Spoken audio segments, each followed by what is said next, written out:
আমরা দেখেছিলাম এর আগে বিএনপি বিসিএস এর ক্ষেত্রেও অবৈধ নিয়োগের মাধ্যমে তারা কিন্তু বগুড়া আজিজুল হক কলেজের থেকে বিশাল সংখ্যক নিয়োগ দেওয়ার চেষ্টা করেছিল।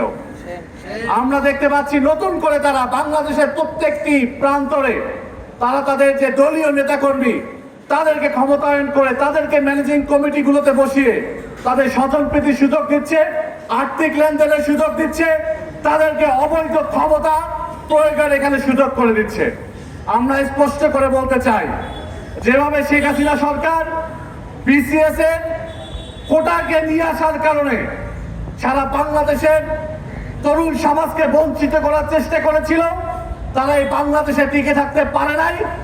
আপনারাও যদি একই চেষ্টা করেন, আপনারাও যদি তরুণ সমাজকে বঞ্চিত করতে চান, যোগ্য ক্যান্ডিডেটকে বঞ্চিত করতে চান, তাহলে অতীতের শেখ হাসিনা সরকার, ফ্যাসিস্ট আওয়ামী লীগ, ছাত্রলীগ, যুবলীগের পরিণতি আপনারা যদি ভুলে যান, এই দেশপ্রেমিক জনতা কিন্তু ভুলে যায়নি।